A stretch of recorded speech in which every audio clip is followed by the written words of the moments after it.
Welcome to the Life Reading Club, our series on waiting and dating, based on the book by Miles Monroe.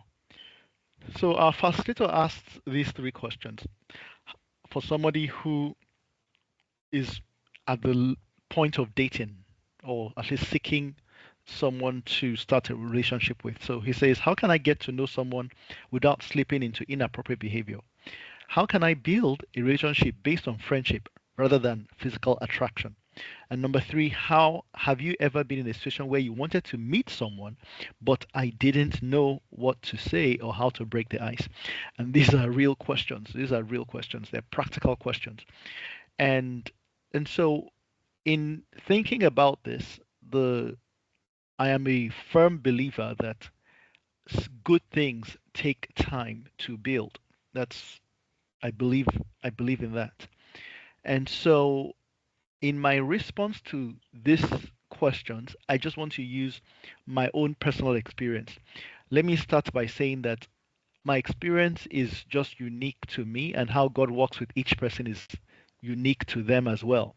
So God will not work with you exactly the way He works with me. So I'm saying that this doesn't mean that you should try to force yourself into this pattern.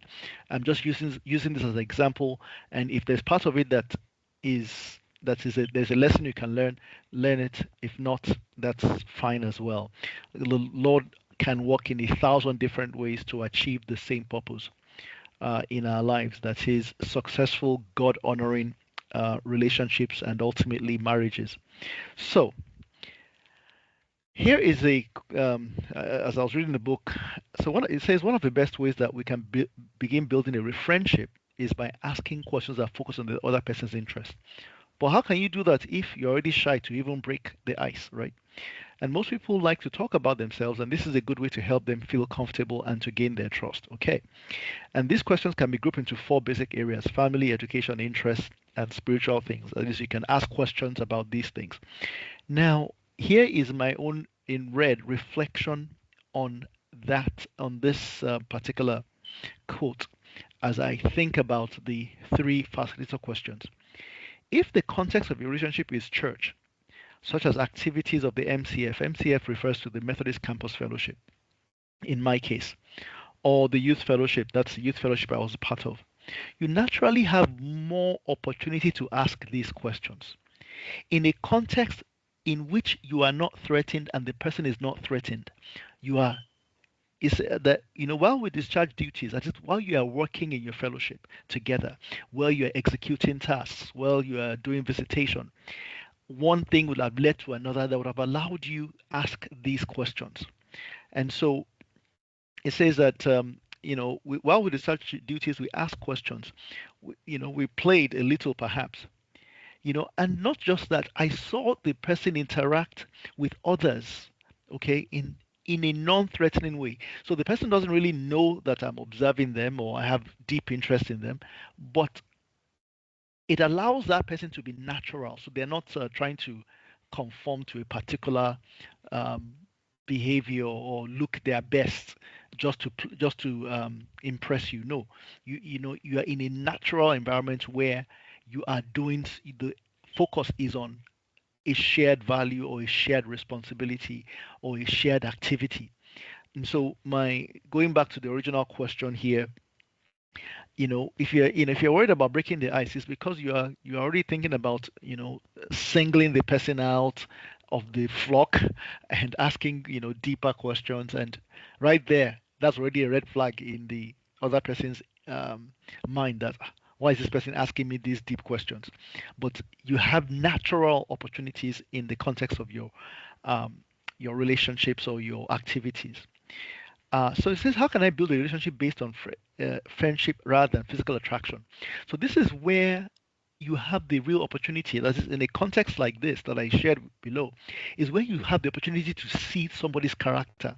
How do they interact with other people? You can see whether they are short-tempered, whether they are really caring, by how they deal with people above them, people below them. If you've not seen these things and you only see them one-on-one, it's likely they are going to give you their best behavior. They will make sure that their anger doesn't come out when you are intentionally watching them. So Again, now to make it real, I am going to now look at my own relationships over the course of, I want to say, several years, actually two, maybe even 3 decades. So, when I was in primary school, so let me define this. Proximal is people that are just close beside you naturally. You don't have to do anything to be around them. And these are people that influence you.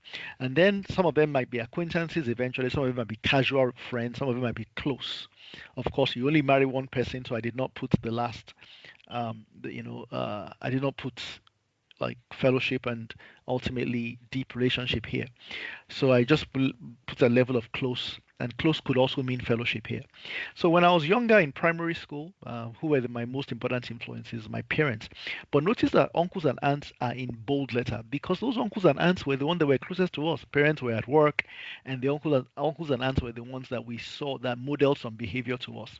This is where many people get a very wrong understanding of relationship.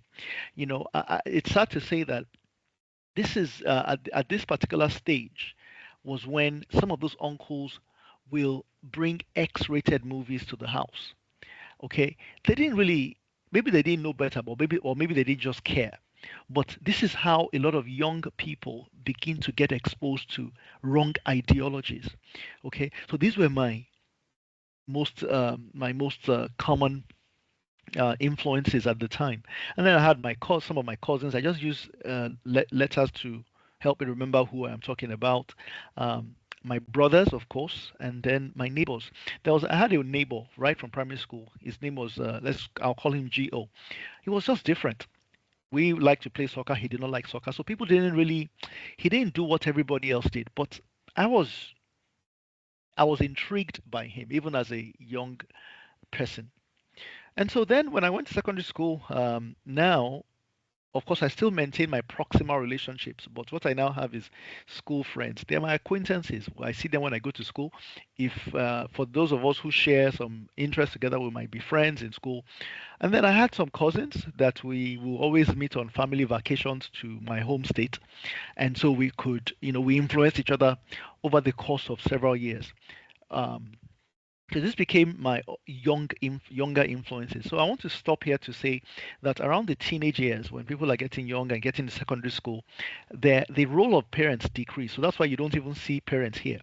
And then so my neighbor is still there. Again, we were neighbors, so he became my better friend of all the young people in the neighborhood. So perhaps the biggest influence on me at this time was my brothers and one of my friends in school, AF. And FB here, I would say, is a female that I wanted to have I would say, a romantic or girlfriend boyfriend relationship with. Okay. And why? Because of a lot of my friends at the time was having girlfriends. So I thought I must also do that. So this became my introduction into seeking relationships. And of course, my friends did not know better. I did not know better either. Um, thank goodness that didn't go too far. But again, it became my introduction. And so at this level, your relationships are driven by shared hobbies. This AF, we used to keep fish and, keep fish together. We need to keep pets together. So he was my friend then. And then by the time in secondary school as well, you are driven by proximity. If I don't see those people over the long holidays, I don't care. But so they were really they remained at the level of acquaintances. But my brothers here and some of my closer friends become of more influence. That's why they are further down here. Now, this is where when I got to university, I got born again, and now my relationships began to change. I'll come back to this slide, but this is secondary school here. The same people I talked about in secondary school. But in the university, there's two parts of university. I'll say this first part here is when I wasn't born again. I had some friends, school friends, BO, L, and even and WW is actually my cousin. And again, it's been in my life all my life, and so. But none of these B, O, and L they were not good influences at all. O, for example, you used to go to visit prostitutes. L, for example, was a cult. He was part of a cult. So these were not really good people at all.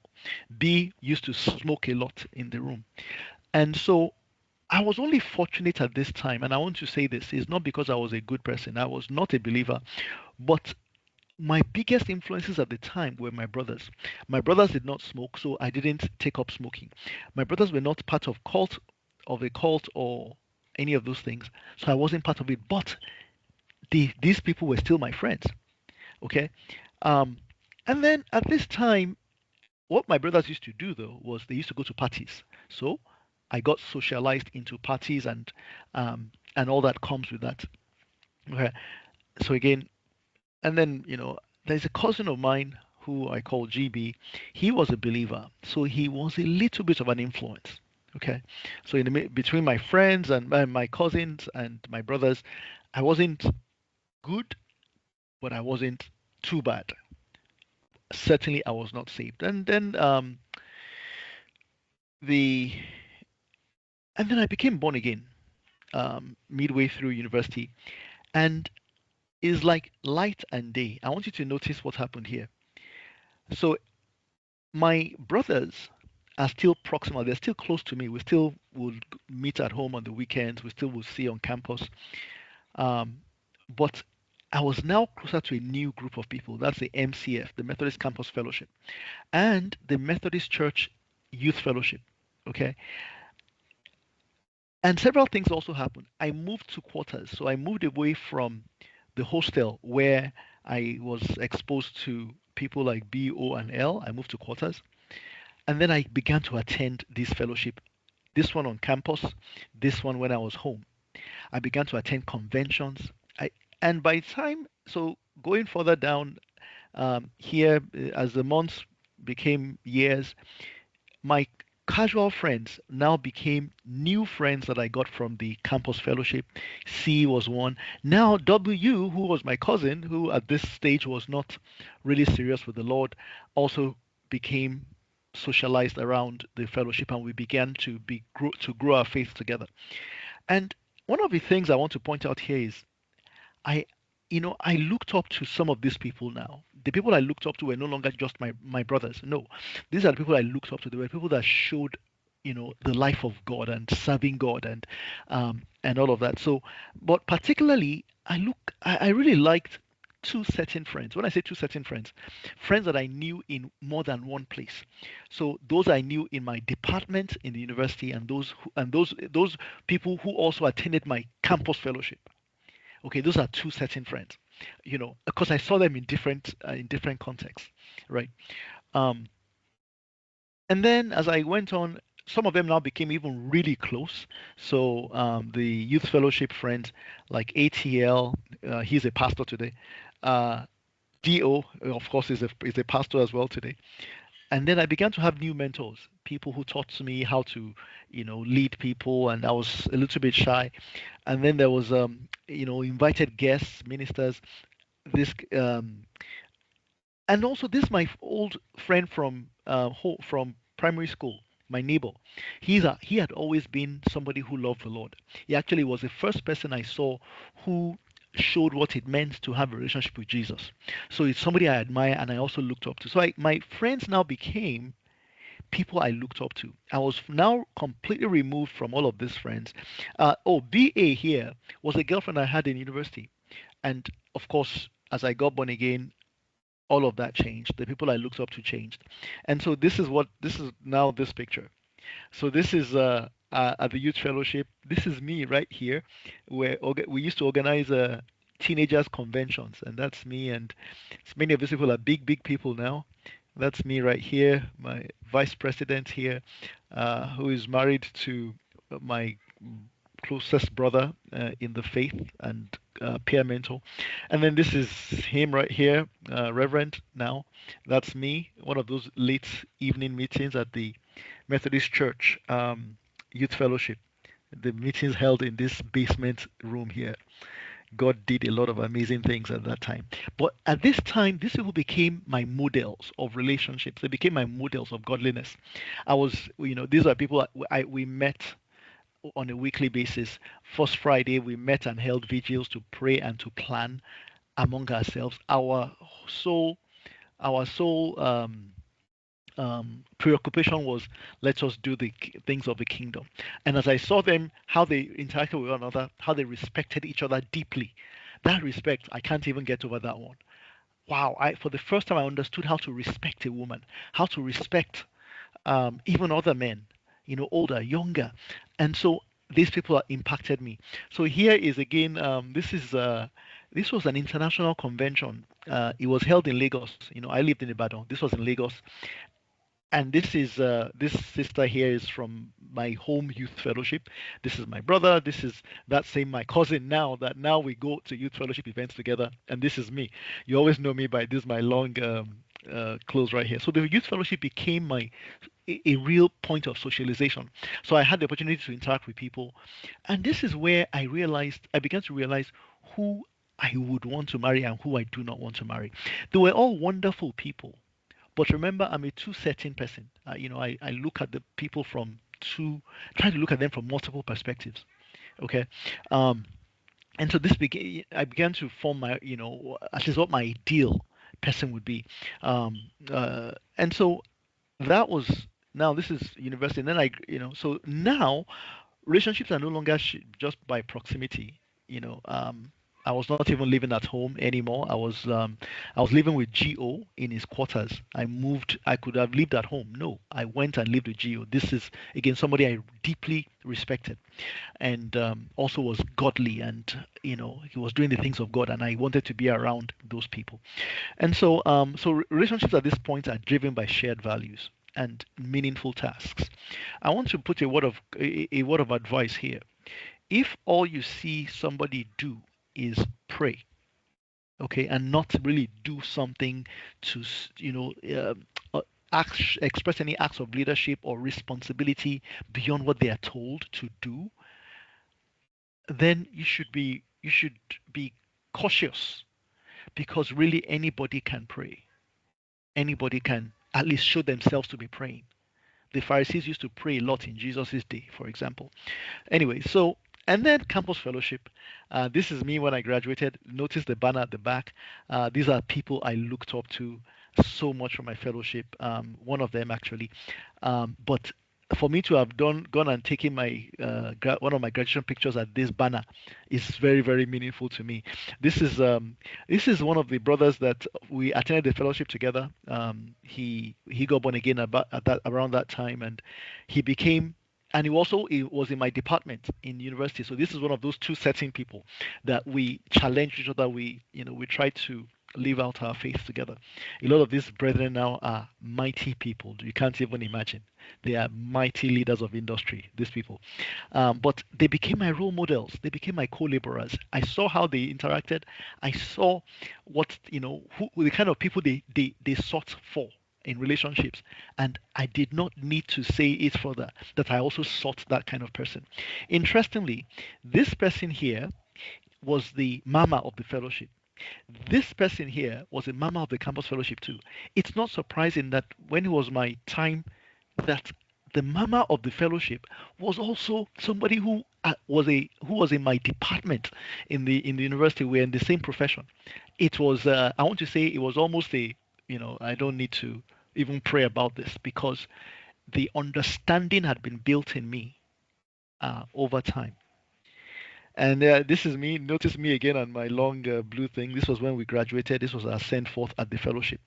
Then, so as I left university, again, a lot of these friends still remain very close to me.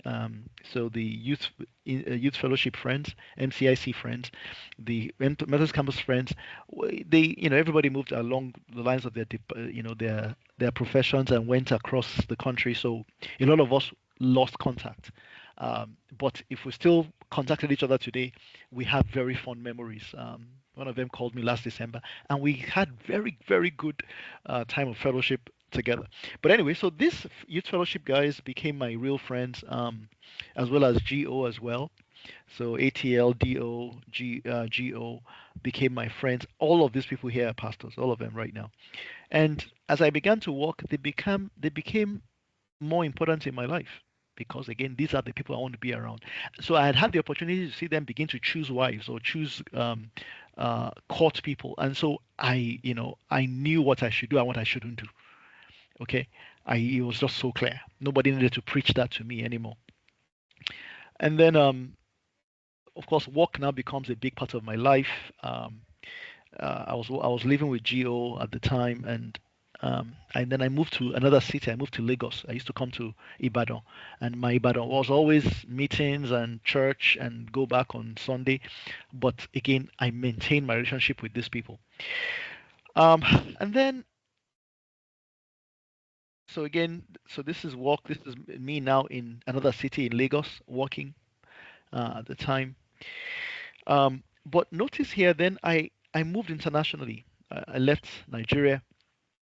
Now, this point of transition, like secondary school to university, university to begin to work, or work from in one place to moving to a different place. Those are times where your friends or your brothers are most critical. The people that go with you across those boundaries are the people that are really your support system. And so the people that as I moved internationally, I had to. I don't do very well with phone calls and WhatsApp, but these people here, these friends from Methodist Church Youth Fellowship, these are people that we have done things together. We've prayed, we've planned programs, we've done, we've fought together, we've cried together, we've hoped, we've prayed, we've done a lot of things together.